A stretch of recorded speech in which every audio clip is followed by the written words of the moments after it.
प्रयागराज में हुई अतीक और अशरफ अहमद की हत्या के बाद इस पर लगातार जांच जारी है। विशेष जांच दल ने जांच को आगे बढ़ाते हुए घटनास्थल पर शनिवार की रात को पूरा घटनाक्रम दोबारा से दोहराया है। दरअसल एसआईटी उस दिन घटनाक्रम के हर पहलू को अच्छी तरह से जांचना और परखना चाह रही है, जिससे कि जांच रिपोर्ट में किसी भी तरह की खामी ना रह जाए। घटनास्थल पर न्यायिक आयोग की टीम भी मौजूद रही है। एसआईटी और न्यायिक आयोग के बाद फोरेंसिक टीम ने घटनास्थल को अच्छी तरह से तलाशा। इस दौरान टीम ने क्राइम सीन को रिक्रिएट भी किया है।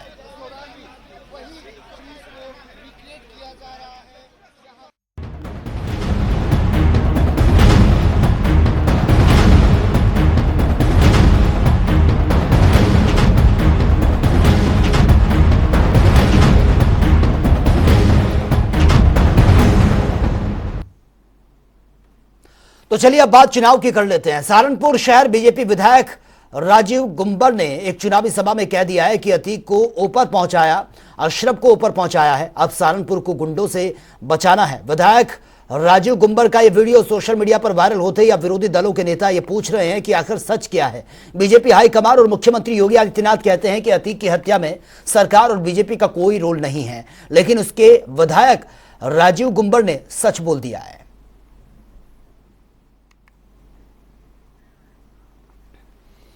और मिर्जापुर में कैबिनेट मंत्री नंद गोपाल नंदी 96 विधानसभा से अपना दल ऐसे प्रत्याशी रिंकी कोल के नामांकन में पहुंचे हैं। और इस दौरान नंदी ने प्रयागराज में हुए अतीक अहमद अशरफ हत्याकांड को लेकर पूछे गए सवाल पर जवाब देने से बचते हुए नजर आए। उन्होंने कहा कि अभी सिर्फ चुनाव पर ही बात कीजिए।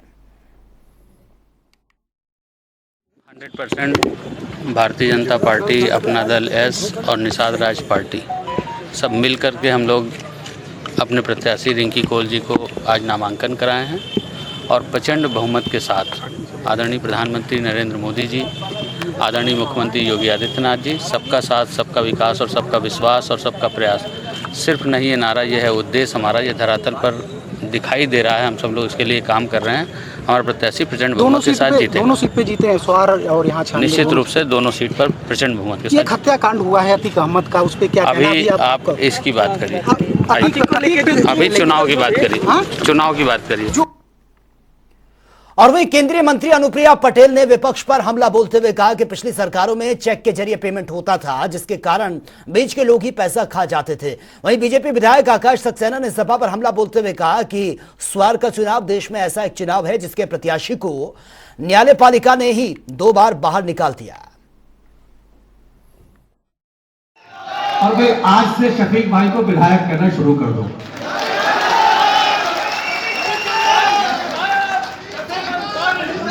ये सभी को पता है, ये सभी को पता है कि ये चुनाव, स्वार का चुनाव देश में एक अकेला ऐसा चुनाव है जहां पर 2 बार एक ऐसा प्रत्याशी जीता जिसको न्यायपालिका ने ही कॉलर पकड़कर बाहर निकाल दिया। निकाल दिया। तो जिसको न्यायपालिका ने निकाल दिया उसको स्वार की जनता कभी चुनाव नहीं कराई। मित्रों, स्वार की विधानसभा, ये सबको पता है कि हमारा घर है। पिताजी यहां से 4 बार लगातार विधायक रहे और यहां के घर घर से वो बहुत अच्छी तरीके से वाकिफ है। उन सरकारों ने क्या किया? सीधा चेक काटते थे। हमारी सरकार ने क्या किया? जूता मोजा तक बैंक के अकाउंट से देने लगी। कितनी पारदर्शिता लाने का काम किया। पहले उसी जूता मोजा के चक्कर में लाख जूता होता था। हमारे माननीय मुख्यमंत्री जी ने डीवीडी के माध्यम से उसको देने का काम किया और भ्रष्टाचार को नीचे शून्य के स्तर पर लाने का काम कर दिया। क्योंकि समय कम है, मैं बहुत कुछ नहीं कहूंगा। मैं सिर्फ इतना एक आप सबसे अनुरोध करके अपनी वाणी को विराम देना चाहता हूं। ये एक चुनाव नहीं है। रामपुर की जनता को हमेशा बेवकूफ बनाया गया। रामपुर की जनता को सिर्फ कुछ वादे करके उनको ठगा गया। और वहीं लखनऊ के बीजेपी मुख्यालय पर अलग अलग वार्ड से महिला मोर्चा की पदाधिकारी टिकट न मिलने से नाराज होकर वो पहुंची हैं और इन महिलाओं का कहना है कि तमाम महिला मोर्चा की कार्यकर्ताओं को टिकट नहीं दिया गया। साथ ही महिलाओं ने यह भी कहा है कि वो मेयर पद की उम्मीदवार सुषमा खरकवाल के साथ हैं, लेकिन उनकी नाराजगी पार्षद उम्मीदवारों को लेकर है। संगठन से नॉर्मली हम लोग बोलना चाहते हैं कि सर आगे जो तो टिकट न मिलने से नाराज हैं ये महिलाएं और अपनी नाराजगी इन्होंने यह जाहिर की है। नाराज महिलाओं ने कहा है कि वो पदाधिकारी बीजेपी मुख्यालय दरअसल ये पहुंची थी और तमाम कार्यकर्ताओं को टिकट नहीं मिला है, जिसको लेकर ये महिलाएं नाराज भी चल रही हैं। बागेश्वर धाम के धीरेन्द्र कृष्ण शास्त्री ने प्रिया कांतुज मंदिर संस्थापक हिंदू धर्मगुरु देवकी नंदन ठाकुर जी महाराज से मुलाकात की और इसके बाद दोनों ने रात्रि में वृंदावन बरसाना के प्रमुख संतों से भेंट कर धर्म पर चर्चा की है। और धीरेन्द्र शास्त्री ने ब्रज को शांति की भूमि बताया। वहीं उन्होंने कहा कि जैसे अयोध्या में भगवान श्री राम का दिव्य मंदिर बन रहा है, उसी तरह से मथुरा में भी भव्य श्री कृष्ण मंदिर बनता हुआ यह दिखाई देगा। मूलतया जो है ब्रज से हमारा खूब प्रेम है, बहुत स्नेह है। ब्रज के संतों का, ब्रजवासियों का बड़ा आशीर्वाद है। तो ब्रज जब भी हमें लगता है कि अपने जीवन में खालीपन आ रहा हो और ज़िंदगी में, इस भारत में, पूरी दुनिया में रहने वाले किसी भी व्यक्ति को ऐसा लगे कि थोड़ा खालीपन लग रहा है, तो भरने के लिए प्रेम से, रस से, आशीर्वाद से, भक्ति से तो ब्रज दौड़े चले आना चाहिए। उसी भाव से हम आज श्री धाम वृंदावन आए। तो कहाँ कहाँ महाराज जी आप गए? बरसाने भी गए, पूज्य श्री विनोद बाबा महाराज के भी दर्शन भये और प्रिया कांजू मंदिर भी गए, सुदामा कुटी भी गए, यमुना महारानी को भी प्रणाम किया, अनेक महापुरुषों को प्रणाम किया। अयोध्या में आगामी त्योहारों को लेकर सुरक्षा व्यवस्था सख्त हो गई है। वहीं त्योहारों को शांतिपूर्ण और सौहार्दपूर्ण वातावरण में संपन्न कराया जाए, इसको लेकर प्रशासन पूरी तरह से तैयार है। लखनऊ जोन के सभी जिलों में अधिकारियों ने प्रबुद्ध वर्ग और धर्म गुरुओं के साथ ही अयोध्या पहुंचे और एडीजी पीयूष मोडिया ने प्रशासन की तैयारियों का जायजा भी लिया है। वो खुद पहुंचे हैं और यहां पर तैयारियों का जायजा लिया गया। देखिए, अब हमने अयोध्या पुलिस ने हमारे जो यहाँ पर डीआईजी साहब हैं मुनिराज जी और आईजी साहब श्री प्रवीण कुमार, इन्होंने मिलकर एक विस्तृत सुरक्षा योजना बनाई है इस प्रकार से कि जब भी कभी कोई इस प्रकार के कार्यक्रम होते हैं जहाँ अति विशिष्ट लोग विभिन्न राज्यों से यहाँ पहुँचते हैं, तो तुरंत उनकी सुरक्षा व्यवस्था उनके अनुसार यहाँ पर डिप्लॉयमेंट हो जाए। और चूँकि इस प्रकार के कार्यक्रम यहाँ लगभग हर कुछ दिनों में होते हैं, इसलिए अब हमारा प्रयास यही रहेगा कि हमारे जो ड्यूटी पॉइंट्स हैं वो पूर्व के निर्धारित हैं। इसके अलावा हर कार्यक्रम से पहले अधिकारी स्तर से संपूर्ण सुरक्षा योजना को रिव्यू कर लिया जाता है और हम स्थान की, मार्ग की, व्यक्ति की सुरक्षा सभी पर पूरा ध्यान देते हैं। और चलिए रुक कर लेते हैं अगली खबर का। उत्तर प्रदेश में प्रचंड गर्मी का प्रकोप जारी है। इस बार गर्मी का पारा कई सालों का रिकॉर्ड भी तोड़ रहा है। गर्मी के साथ ही लू और झुलसाने वाली धूप भी सभी को परेशान कर रही है। आपको बता दें कि अचानक पड़ी इस गर्मी में बीमार पड़ने के आसार भी सबसे ज्यादा बढ़ जाते हैं और ऐसे में आम जनता टीवी ने केजीएमयू के डॉक्टर वेद प्रकाश से बातचीत भी की है कि कैसे इस भीषण गर्मी से बचा जा सकता है। गर्मी का प्रकोप लगातार जारी है। लगातार सरकार भी अपनी ओर से अलर्ट जारी कर रही है। ऐसे में खास बातचीत करने के लिए हमारे साथ डॉक्टर वेद प्रकाश हैं। इनसे ही बातचीत करेंगे कि आखिर गर्मी के इस मौसम में कैसे हम बचाव करें। इनसे बातचीत करते हैं। डॉक्टर वेद जी, इसमें लगातार गर्मी का प्रकोप हम साफ तौर पे देख रहे हैं, लेकिन सबसे बड़ा सवाल है कि इससे बचा कैसे जाए। देखिए, जो समर सिकनेस है, अभी खबर आ रही थी कि कई लोग मर गए, एक बड़े सम्मेलन में कई मौतें हो गई। तो जिस प्रकार से जो समर सिकनेस है उसमें लोगों को बुखार हो सकता है, खांसी हो सकती है, छींक आना, हेडेक, बॉडी एक, runny nose, joint pains, sore throat, fatigue, ये इस तरह के सिम्टम्स हैं जिन लोगों में डिहाइड्रेशन हो रहा है। जो लोग उल्टी दस्त हो सकते हैं। इस समय पर जो ज़्यादा प्रकोप है वो एंटीरोवायरस के इन्फेक्शन की वजह से होते हैं। इसके अलावा जो चिकन पॉक्स है उसके मामले भी आ सकते हैं, कंजक्टिवाइटिस है जो आंखों की लाली है, फ्लू के सिम्टम्स हैं, फूड पॉइजनिंग हो सकती है, या जो हाइपरथर्मिया है। एंटीवायरस बोला, ये किस कमी की वजह से होती है, इससे कैसे बचा जाए? देखिए, एंटीरोवायरस की वजह से जो डिसेंट्री, डायरिया, या बच्चों में आप देखेंगे लगातार उनमें इस तरह के उल्टी दस्त, और इसमें जब बैक्टीरिया का कोई वो नहीं मिलता है तो ये एंटीरोवायरस की वजह से बहुत सारी जो सिकनेस है वो भी देखने को मिलती है। साथ ही साथ जो मीजल्स, मम्प्स है या एलर्जी है, सन एलर्जी, हीट एलर्जी या अस्थमा का अटैक पड़ सकता है। इस समय हीट और ह्यूमिडिटी की वजह से जो ट्रिगर हैं वो डस्ट और मोल्ड्स का काफ़ी ग्रोथ देखने को मिलती है। तो ये तमाम तरह की जो चीज़ें हैं वो हीट स्ट्रोक और जो वाटर बॉर्न डिजीज हैं वो भी इस मौसम में काफ़ी देखने को मिलती है, जिसमें कॉलेरा है, टाइफाइड है, जॉन्डिस है, डिसेंट्री, डायरिया, इस तरह के मामले बड़ी तादाद में समय देखने को मिलते हैं। कि अब अचानक अगर धूप में आप धूप से निकल के जा रहे हैं या फिर कहीं भी गाड़ी बाइक वॉक कर रहे हैं तो अचानक बुजुर्गों में खासतौर पर अगर मैं कहूँ तो देखा जा रहा है कि वो गर्मी से अचानक परेशान होकर उनको लगातार घबराहट या ऐसी भी स्थिति पैदा हो जाती है कि कहीं हार्ट अटैक ना हो जाए, ऐसी स्थिति हो जाए। तो ऐसे में ये गर्मी का ही प्रकोप है या कुछ और माना जाए इसे? देखिए, जो डिहाइड्रेशन है, डिहाइड्रेशन की वजह से कई तरह की समस्याएं देखने को मिलती हैं। लोगों को वेल हाइड्रेटेड रहना चाहिए। जितना आपका जो लॉस है, लोगों को लगता है कि पसीने से जितना लॉस हो रहा है वाटर का, इससे ज़्यादा लॉस सांस से होता है। तो जिस तरह का मौसम है इसमें गर्मी की वजह से टेम्परेचर को रेगुलेट करने के लिए थर्मो रेगुलेशन का जो मैकेनिज्म है बॉडी में वो एक्टिवेट होती है। उससे वाटर लॉसेज ज़्यादा हैं, क्योंकि उसको शरीर को जो ठंडा है करने के लिए इतने गर्म मौसम में उसके रेगुलेशन की आवश्यकता होती है। तो वाटर लॉसेज बहुत ज़्यादा है। ऐसे में वेल हाइड्रेटेड रखना अपने आप को, रेगुलर हैंड वॉश, क्योंकि जो इन्फेक्शन है वो बहुत ज़्यादा इस तरह से होता है। हेल्दी खाना खाना, ताज़ा खाना खाना, बहुत सारे फ्लूइड्स जितने ले सकते हैं हाइड्रेटेड रहने के लिए उनको लें। साथ ही साथ जो इलेक्ट्रोलाइट्स हैं उनका भी इम्बैलेंस देखने को मिल सकता है। नींद को डिस्टर्ब ना होने दें। स्लीप साइकिल जो है उसको रेगुलर 6 से 8 घंटे की नींद एडल्ट्स को, 12 घंटे की छोटे बच्चों को, और जो न्यूनेट्स हैं उनको 18 घंटे की नींद बहुत आवश्यक है। लेकिन आपने कहा कि वाटर लॉसेस ये साफ तौर पे देखा जाता है कि गर्मी का जब तापमान उच्च स्तर पे जाता है तो अपने आप बॉडी में लिक्विड की कमी हो जाती है। तो ऐसे में ये सबसे बड़ा जरूरी है। और डिहाइड्रेशन के भी खतरे में ये देखा जाता है कि लिक्विड चीजों को लेने की ज्यादा होता है। तो जिस तरीके की प्रचंड गर्मी हम देख रहे हैं तो इसमें क्या वाटर के लिए जैसे कि हम किन पदार्थों का यूज करें या फिर किस खान पान का क्या बदलाव करेंगे जिससे कि हमको वाटर लिक्विड का प्रॉब्लम ना हो और हमारे में वो चीज का संपूर्ण समाधान उसका मिल सके?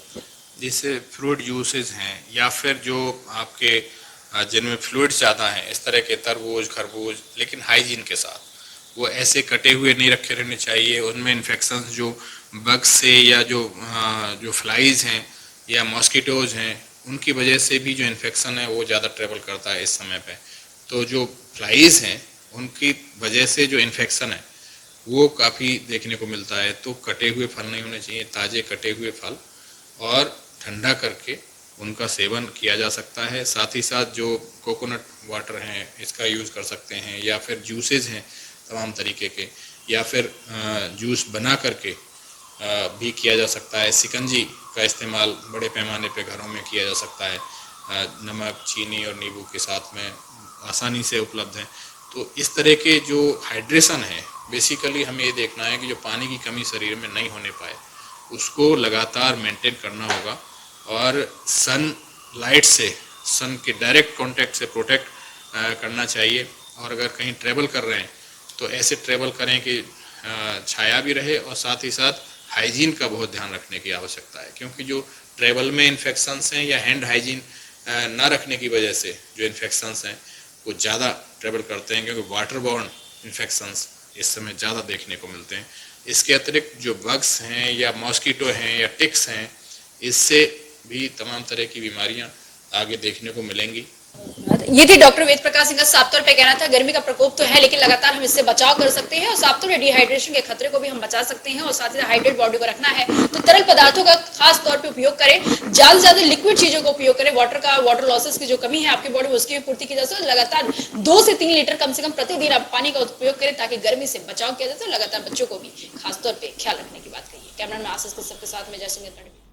और वहीं मुख्यमंत्री पुष्कर सिंह धामी ने सचिवालय में विपक्षी विधायकों के विधानसभाओं की समीक्षा बैठक की है और अधिकारियों को विकास कार्यों को लेकर कड़े निर्देश भी दिए हैं। विधानसभाओं में विकास कार्यों की प्रगति जानने के लिए मुख्यमंत्री पुष्कर सिंह धामी खुद फील्ड में उतरे हैं और जिसमें सीएम धामी ने पहले लोकसभा क्षेत्रों के विकास कार्यों की समीक्षा की, उसके बाद अब विपक्षी विधायकों की विधानसभाओं की समीक्षा बैठक की गई है। सीएम धामी के इस पहल पर बीजेपी प्रदेश अध्यक्ष महेंद्र भट्ट ने कहा है कि मुख्यमंत्री अपने कुशल नेतृत्व से राज्य का सर्वांगीण विकास कर रहे हैं, जिसमें विधान सभा वाइज ही इन समीक्षा बैठकों के विकास कार्यों को लेकर अधिकारियों को दिशा निर्देश भी दिए जा रहे हैं।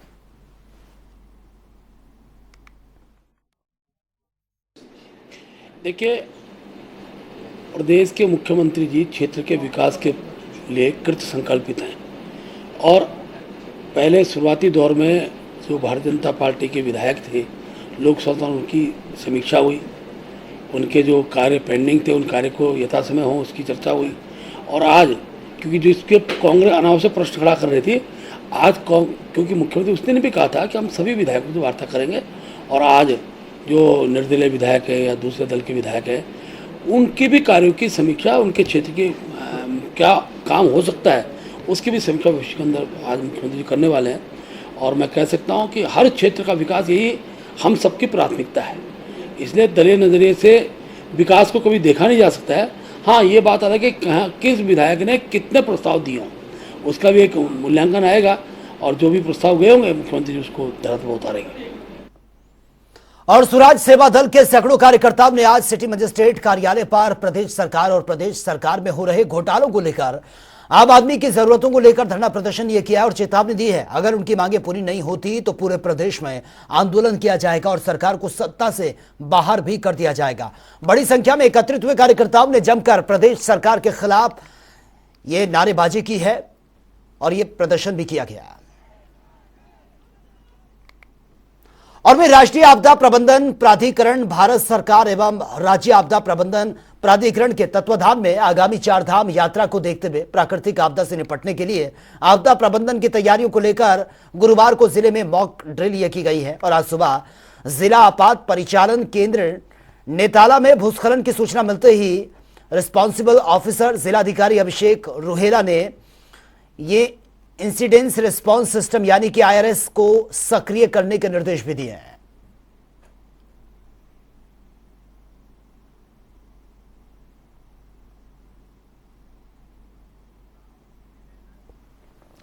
अतीक अहमद और अशरफ की हत्या के बाद से सियासत इस पर तेज हो गई है। एक तरफ जहां पर विपक्षी राजनीतिक पार्टियां हत्याकांड को यूपी की सुरक्षा व्यवस्था की विफलता और लोकतंत्र की हत्या इसको बता रही है, तो वहीं बीजेपी नेता इसे यूपी में माफिया तंत्र की समाप्ति बता रहे हैं।